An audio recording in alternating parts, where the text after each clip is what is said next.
अस्सलाम वालेकुम जी। तो प्यारे बच्चों, आज का जो टॉपिक है वो है अगेन एक थ्योरी बेस्ड टॉपिक,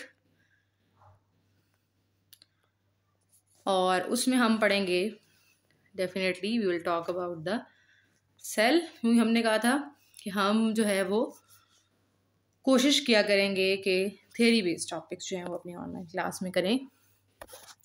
सेल के बारे में आप अच्छे से जानते हैं। जब भी आप लाइफ की बात करते हैं तो cell is the basic structural and functional unit of life. ये सबसे छोटा यूनिट है और हर वो चीज़ जो ज़िंदा रहने के लिए करनी है, जो ज़िंदा रहने के लिए रिक्वायरमेंट है, वो सारी रिक्वायरमेंट्स आपका सेल फुलफ़िल कर रहा होता है। यानी एक सेल सांस भी ले रहा है, वो रिप्रोड्यूस भी कर रहा है, वो डाइजेस्ट भी कर रहा है, वो रेस्पायर भी कर रहा है। यानी हर वो चीज़ जो कोई लिविंग बीइंग करता है वो एक सेल भी कर रहा होता है। इसीलिए हम कहते हैं कि अगर आप एक सेल को एज एंटिटी पढ़ लें तो आप लाइफ को अंडरस्टैंड कर सकते हैं या लिविंग बीइंग्स को प्रिंसिपली अंडरस्टैंड कर सकते हैं।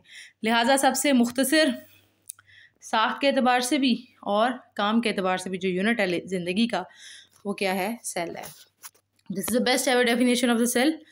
सेल डिस्कवर किस तरह से हुआ, थोड़ा हिस्ट्री में जाते हैं, थोड़ा बैकग्राउंड में जाते हैं। तो सेल की जो स्टडी होती है that is basically called as a cell biology. इसका आगाज़ कब होता है? 1665 में चले जाएँ। रॉबर्ट हुक एक सबसे पहला साइंटिस्ट था जिसने एक पब्लिकेशन की थी, एक बुक पब्लिश की थी और उसका नाम था माइक्रोग्राफिया। असल में हुआ क्या कि उसने असल में एक सेल्फ मेड किस्म की कंपाउंड माइक्रोस्कोप बनाई जिससे उसको आम आंख से ज़्यादा अच्छा दिखाई देता था। और डेफिनेटली आप या मैं भी अगर कोई माइक्रोस्कोप टाइप चीज़ बनाएंगे तो पहला काम हम क्या करेंगे? हम दुनिया की हर चीज़ को उठा के उसके नीचे रख के देखना शुरू कर देंगे। So he also did the same thing. उसने भी क्या किया कि उसने कॉर्क, जो कि डेड प्लांट होता है, कॉर्क वही जो दरख्त की छाल होती है, उसने वो पकड़ी, उसके नीचे रख के जो है वो देखा, सेल के नीचे रख के देखा और माइक्रोस्कोप के नीचे रख के देखा। तो उसने कहा कि हर चीज़ जो है ना वो छोटे छोटे कंपार्टमेंट्स यानी खानों से मिलकर बनी हुई है। ठीक हो गया जी। तो उसने कहा कि अगर हम सिर्फ कॉर्क को देखें जो कि दरख्त की छाल होती है तो वो आम तौर पे बिल्कुल छोटे छोटे कंपार्टमेंट से मिलकर बनी होती है और कंपार्टमेंट्स जो हैं वो बिल्कुल उसके ऐसे होते हैं जैसे वो शहद की मक्खी जो होती है उसका जो है ना उसका जो छत्ता होता है उसके जिस तरह से छोटे छोटे आपने कभी देखा हो, कभी करीब से देखा हो। वैसे तो उससे डर ही लगता है लेकिन फिर भी थोड़ा सा करीब से देखा हो, इवन कार्टून्स में दिखाते हैं तो आपने देखा हेक्सागोनल शेप के छोटे छोटे से बॉक्सेस से बने हुए होते हैं। तो हनी बी का जो कॉम है उसके जैसे छोटे छोटे कंपार्टमेंट से बने हुए होते हैं। उसने कहा कि हर जो चीज़ है वो सेल यानी खानों से मिलकर बनी हुई है। सेल से मुराद ये है, ठीक है, खानों से मिलकर बनी हुई है और वो खाने जो हैं वो खाली हैं। उसके मुताबिक सेल एक खाली जगह है, एम्प्टी स्पेस है जिसको चारों तरफ से मोटी मोटी दीवारों ने सराउंड करके एक शेप दी हुई है खाने की, एक सेल की। ठीक है जी। उसके बाद बड़ा दरमियान में गैप रहा, किसी ने कोई ख़ास कहानी नहीं सुनाई। फिर 19वीं सदी के आगाज़ में यानी 1800 से ऑनवर्ड्स आपके सामने मज़ीद कुछ वर्क पब्लिश हुए और थोड़ा सा सेल के हवाले से हम मज़ीद जानने के लायक हुए। उसमें लॉरेंस ऑकन आ जाता है जो कि जर्मनी के साइंटिस्ट था। उसने कहा कि हर वो चीज़ जिसके बारे में आप ये स्टेटमेंट देते हैं कि वो लिविंग बीइंग है वो सेल से मिलकर बनी हुई है। फिर उसके बाद जीन बैप्टिस्ट लिमार्क जो था 1809 में, उसने भी ऐसा ही एक आइडिया दिया कि कोई भी ज़िंदा चीज़ को आप तब तक ज़िंदा नहीं कह सकते जब तक कि वो सेलुलर टिश्यू या सेल टाइप किसी चीज़ से मिलकर ना बनी हो। यानी कि हर वो चीज़ जो ज़िंदगी से ताल्लुक़ रखती है जब आप उसको माइक्रोस्कोपिकली देखते हैं तो that is made up of some compartments जिनको आप क्या कहते हैं? सेल कहते हैं। फिर बर्फ़ पिघली जब 1831 में रॉबर्ट हुक का थ्योरी के खाली खाने हैं वो थ्योरी गलत साबित हुई। रॉबर्ट ब्राउन एक साइंटिस्ट था जिसने बताया कि सेल के मरकज़ में एक गहरा हिस्सा होता है जिसको आप न्यूक्लियस कहते हैं, सेल खाली नहीं होता। ठीक है, लिहाजा हुक का जो आइडिया था रॉबर्ट हुक का वो चेंज हो गया कि वो एम्प्टी स्पेस रखता है।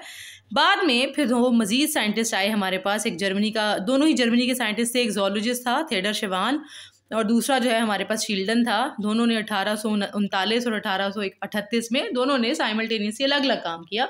दोनों की इंडिपेंडेंट थेरीज थी लेकिन दोनों की थेरीज के जो पॉइंट्स थे वो कॉमन ही थे। ठीक है जी, दे इंडिपेंडेंटली वर्कड। अब उन्होंने क्या कहा कि उन्होंने देखा कि सेल जो है ना असल में खाली न्यूक्लियस नहीं है, बल्कि that is made up of 3 parts.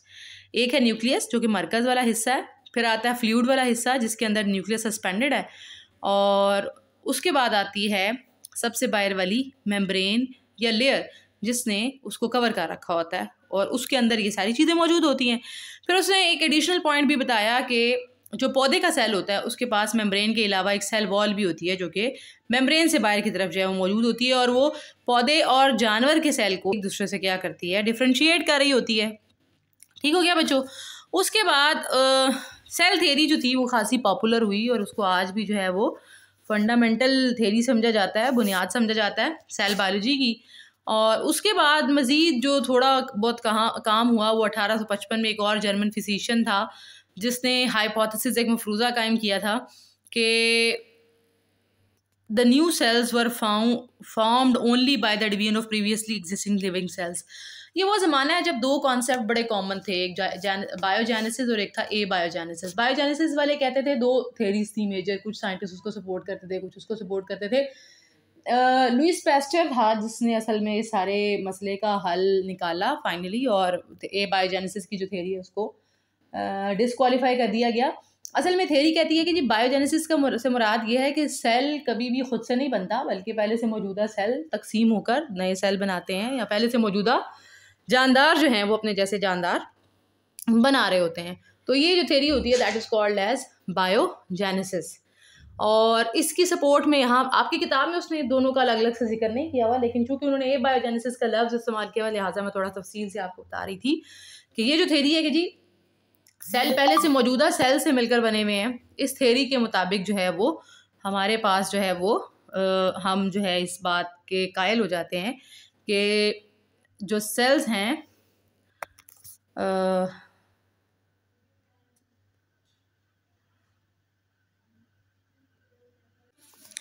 अच्छा जी, इस थेरी का जो मामला है हमने पढ़ा कि बायोजेनेसिस एक थेरी है जिसके मुताबिक ये जो उसने यहाँ लिखा हुआ है कि the new cells are formed only by the division of previously, यानी नया खुद से कुछ नहीं बनता। आप ये नहीं कह सकते कि खुद से कोई ज़िंदगी बन गई, ऐसा कुछ भी नहीं है। पहले से मौजूदा सेल से नए सेल बनते हैं, और लिहाजा इस थेरी के बाद वो जो ए बायोजेनेसिस वाली थेरी थी कि जी नॉन लिविंग से भी लिविंग ऑर्गेनिजम्स बन सकते हैं स्पॉन्टेनियसली, अचानक से, ये थेरी जो है ये फॉल्सिफाई हो गई। और इसकी सपोर्ट में फिर जाहिर है जो बायोजेनेसिस की जो सपोर्ट थी, जो कहती हैं कि जी पहले से मौजूदा सेल से ही नए सेल बनते हैं, उसकी सपोर्ट पे फिर लुइस पैस्चर ने 1862 में बाकायदा एक्सपेरिमेंटल फाइंडिंग्स जो हैं वो की, और एक्सपेरिमेंट्स लॉन्च किए, और उसके बाद जो है उसने फिर इसको बाकायदा जो है वो अपने प्रूफ्स के साथ सपोर्ट किया कि ए बायोजेनेसिस नहीं हो सकती, कभी भी ऐसा मुमकिन नहीं है कि एकदम से पहले से एक नॉन लिविंग बॉडीज़ मिलकर एक लिविंग बॉडी बना दें। लिहाजा फिर वो जो ए बायोजेनेसिस जिसको बहुत बड़े बड़े साइंटिस्ट सपोर्ट किया करते थे, वो सारी की सारी थेरी जो है वो फॉल्सिफाई हो गई, और फाइनली हर बंदा इस बात को मान गया कि हाँ biogenesis is the right thing. पहले से मौजूदा सेल जो है वही अपने जैसे नए सेल्स बना रहे होते हैं। ठीक है, लुइस पैस्चर के बारे में कहता है कि that is one of the greatest scientist of all time. उसने एक्सपेरिमेंटल प्रूफ किया वर्चुओं के इसी थेरी का कि सेल हमेशा पहले से मौजूद सेल से बनते हैं, खुद से कुछ भी नहीं बनता। ओरिजिनल सेल थ्योरी और बच्चों का जो हाइपोथेसिस है, they gave us the basis for working definition of living things, के खुद से कुछ भी नहीं होता, वही सेल्स पहले से मौजूदा सेल रिप्रोड्यूस करते हैं। ऑगस्ट वाइजमैन ने 1880 में जाके फिर उसने कहा कि presently living cells have a common origin. अगर आप सेल का स्ट्रक्चर देखें तो ठीक है, आपको फ़र्क नज़र आएगा। प्रोकैरियोट्स के अंदर आपको जो है वो कोई बहुत ऑर्गेनाइज किस्म के जो है वो सेलर ऑर्गेनाइज नहीं मिलते, जबकि यूकैरियोट्स के अंदर आपको बाकायदा ऑर्गेनाइज किस्म के सेलर ऑर्गेनाइज मिलते हैं। लेकिन स्टिल जो बेसिक केमिस्ट्री है, केमिकल स्ट्रक्चर्स हैं, और इसके अलावा जो है इवन बायोकेमिस्ट्री की अगर हम बात करें तो वो इस हद तक रिजेंबल करती है, इस हद तक सिमिलर है कि इस बात को आप मान जाते हैं कि आपके पास जो है वो सेल जो हैं वो उनका जो ओरिजिन है, आगाज़ जो है, नुक्ता मरकज़ जो है वो कॉमन है। ठीक है जी। उसके बाद फिर वो आपको सेल की थ्योरी के तीनों पॉइंट्स बताता है कि सारे के सारे जितने भी जानदार हैं, चाहे पौधा है चाहे जानवर हैं, they are composed of one और मोर टाइप ऑफ सेल्स। एक से ज़्यादा तरह के सेल से मिलकर बने होते हैं, या तो कोई यूनिसेलुलर होगा या फिर मल्टी सेलर होगा। इसके अलावा उन्होंने कहा कि सेल हमेशा से पहले मौजूद जो सेल्स होते हैं उन्हीं के रिप्रोडक्शन से बनते हैं। तीसरा पॉइंट वो कहता है कि ये बुनियादी स्ट्रक्चरल और फंक्शनल यूनिट है तमाम के तमाम ऑर्गेनिज्म का। उसके बाद वो आपको उसके बारे में तफसील बताता है। एक सेल जो है, अगेन उसने रिपीट कर दी डेफिनेशन, स्ट्रक्चरल और फंक्शनल यूनिट है।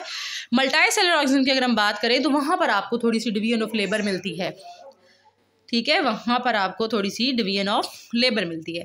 इसमें आपको कहता है कि जी मुख्तलिफ सेल्स हैं, अपने अपने काम के अतबार से थोड़े से स्पेशलाइज हो जाते हैं।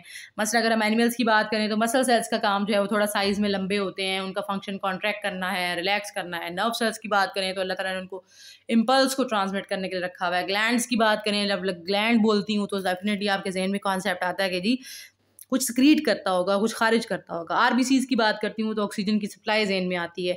स्टमक की बात करती हूँ तो गैस्ट्रिक जूस जहन में आता है। यानी हर सेल अपने अपने स्ट्रक्चर के एतबार से थोड़ा सा उसके अंदर स्पेसिफिसिटीज़ आ जाती हैं, स्पेशलाइजेशन आ जाती हैं। इस तरह से पौधे के सेल की बात करते हैं, जाइलम सेल हाथ से लंबे लंबे होते हैं, एंड टू एंड ज्वाइन होकर लॉन्ग पाइप्स बनाते हैं, क्योंकि उनका काम क्या है, वाटर की ट्रांसपोर्टेशन कराना। इस तरीके से फ्लोएम सेल्स भी लॉन्ग पाइपलाइंस बनाते हैं जिसकी वजह से फूड की ट्रांसपोर्टेशन हो रही होती है। सिक्लेरेन्काइमा जो है वो पौधे को स्ट्रेंथ प्रोवाइड करा होता है। क्लोरेन्काइमा, क्लोरो से वर्ड निकला है, वो क्या करा होता है, फोटोसिंथेसिस में हेल्प आउट करा होता है। पैरेन्काइमा सेल्स जो हैं वो जितनी भी एक्स्ट्रा फूड होती है उसको स्टोर कर रहे होते हैं।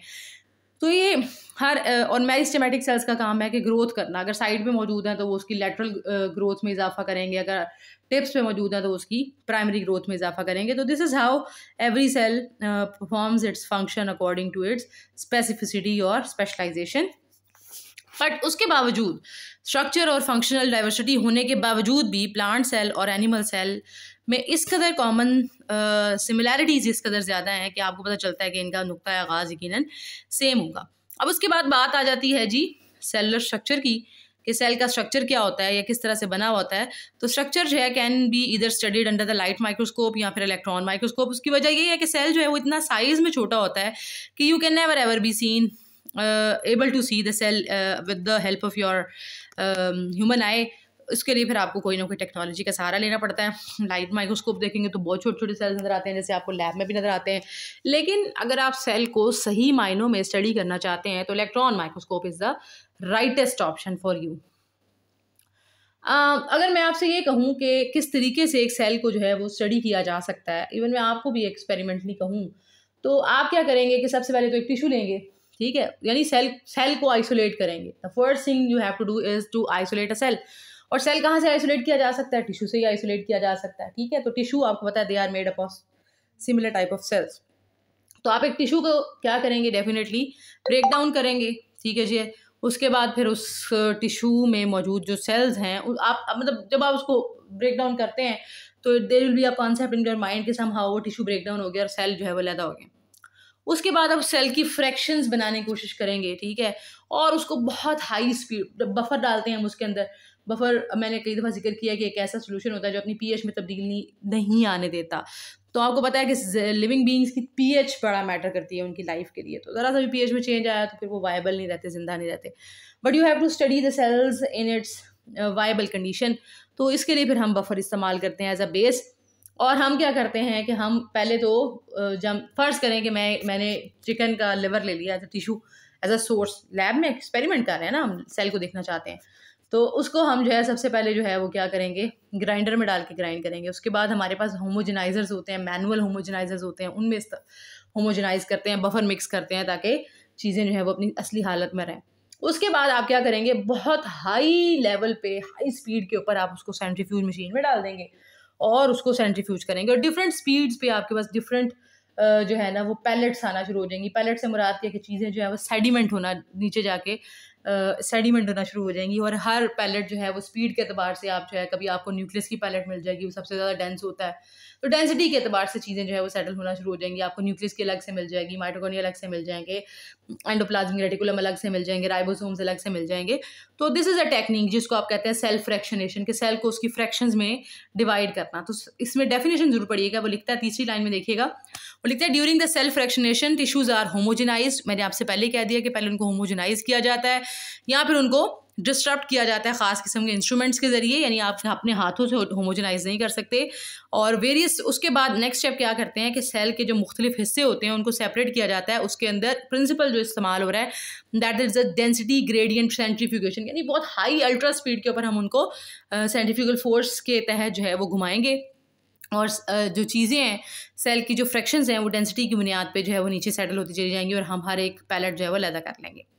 ठीक हो गया जी। तो इस टेक्निक को जिसको हम इस्तेमाल कर रहे हैं that is called as ultra centrifugation technique. फिर उसके बाद आपको कहता है कि जी mainly cell is consisting of basic components. एक है प्लाज्मा मेम्ब्रेन जो कि पौधे के केस में आउटरमोस्ट नहीं होती, लेकिन बाकी हर सेल के अंदर आउटरमोस्ट जो लेयर है दैट इज प्लाज्मा मेम्ब्रेन। पौधे के केस में प्लाज्मा मेम्ब्रेन के बाहर की तरफ एक और लेयर होती है जिसको आप सेल वॉल कहते हैं। फिर आता है जी हमारे पास साइटोप्लाज्म, और सबसे अंदर मरकज़ के अंदर मौजूद होता है न्यूक्लियस, जिसके अंदर क्रोमेटिन या न्यूक्लियर मटीरियल भी प्रेजेंट होता है। ट्रेडिशनल सिस्टम ऑफ क्लासिफिकेशन की बात करें तो ऑर्गेनिजम्स को मेनली हम दो मेजर पार्ट्स में डिवाइड करते हैं। एक प्लांट्स का ग्रुप आ जाता है और दूसरा एनिमल्स का ग्रुप आ जाता है। प्लांट और एनिमल सेल्स जो हैं वो सिर्फ और सिर्फ आप उनको किस बुनियाद पे डिफ्रेंशिएट करते हैं, वो बुनियाद है बेटा जी the presence of cell wall और the absence of cell wall. Present है सेल वॉल तो आपने कह दिया कि ये पौधे का सेल है, एब्सेंट है सेल वॉल तो आपने कह दिया कि ये एक एनिमल का सेल है। So this is here the structure of a cell and this is basically the structure of an animal cell, क्योंकि there is no cell wall. आपको दरमियान में न्यूक्लियस नज़र आ रहा है पर्पल कलर का, और न्यूक्लियस के ऊपर अगर आप गौर से देखें तो आपको गहरे पर्पल कलर के स्पॉट्स नज़र आ रहे हैं। Those are the nuclear pores, जिसके ज़रिए मटीरियल इनसाइड और आउटसाइड जाता है। उसके इर्द गिर्द आपको ब्लू कलर का एक पैटर्न नज़र आ रहा है। Those are the rough endoplasmic and smooth endoplasmic reticulums.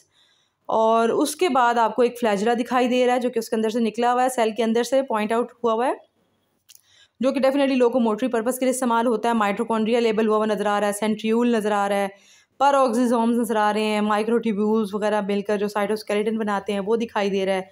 Golgi apparatus जो कि सेल का पैकिंग हाउस है वो दिखाई दे रहा है। तो this is generally the structure of your animal cell. Now we will see the structure of your again your plant cell. ठीक है, ये भी आपका एनिमल का सेल है ऊपर वाला ये वाला, और ये आपके प्लांट का सेल है। वही चीज़ें आपको नज़र आ रही हैं, राइबोसोम्स हैं, गोल्जी अपरेटस है, न्यूक्लियस है, स्मूथ और एंडोप्लाज्मिक रफ एंडोप्लाज्मिक रेटिकुलम है। जो एडिशनल चीज़ आपको दिखाई दे रही है वो बाहर की तरफ ये एक ग्रेश सा स्ट्रक्चर है, and that is the cell wall of your plant cell. ठीक है, again this is again a different figure of your plant cell आपको दिखाई दे रही है। Cell of the plants and animals both are complex cells, और उनके पास बाकायदा विजिबल किस्म का जो है वो न्यूक्लियस होता है। एक और बड़ा फ़र्क आपको नज़र आ रहा होगा कि पौधे के सेल के अंदर आपको ये जो क्लियर सा हिस्सा नज़र आ रहा है दैट इज़ द वैक्यूल, जो कि आपको एनिमल सेल के अंदर इतना विजिबल और बड़ा साइज़ का वैक्यूल दिखाई नहीं देता। ठीक है, ये फ़र्क देख सकते हैं आप, पौधे के सेल में आपको बड़ा क्लियर वैक्यूल दिखाई देता। मेरा सेल और plants and animals both are complex and both are having the distinct nucleus या क्रोमेटिन मटीरियल, और इसी वजह से आप इन सेल्स को रियल सेल्स यानी कि यूकैरियोटिक हकीकी न्यूक्लियस रखने वाले सेल्स कहते हैं। और दूसरी तरफ बैक्टीरिया वगैरह के जो सेल्स होते हैं उनका जो न्यूक्लियस है उसके इर्द गिर्द यानी उनका जो न्यूक्लियर मटीरियल है उसके इर्द गिर्द या क्रोमेटिन मटीरियल के इर्द गिर्द जो है वो बाकायदा डिफाइंड जो बाउंड्री है वो प्रेजेंट नहीं होती। लिहाजा उन सेल्स को आप क्या कहते हैं, प्रोकैरियोटिक। और प्रोकैरियोटिक और यूकैरियोटिक का डिफरेंस उसने आपको बताया हुआ है। साइज़ की बात करता है आखिर में, कहता है कि यूकैरियोट्स के जो सेल्स होते हैं उनका साइज़ कंपैरेटिवली बड़ा होता है, और सम टाइम इतना बड़ा होता है कि आप इमेजिन करें कि एक ऑस्ट्रिच का एग जो कि आपकी लैब में पड़ा हुआ है, अगर आप गौर से देखेंगे जाके, वो इस कदर बड़ा भी हो सकता है। Most of the cells are usually microscopic, they can not be visible, they can not be seen by the naked eye. Size उसने लिखा हुआ है तकरीबन 1 माइक्रोमीटर साइज़ है यूकैरियोटिक सेल का, और उसके लिए डेफिनेटली आपको मॉडर्न टेक्नोलॉजी जो है उसका सहारा लेना पड़ता है, और उसके ज़रिए आप जो है वो सेल को देख पाते हैं। सो आज के लेक्चर के लिए इतना ही, फिर इंशाल्लाह अगले टॉपिक के साथ मुलाकात होगी। आदि मुलाकात।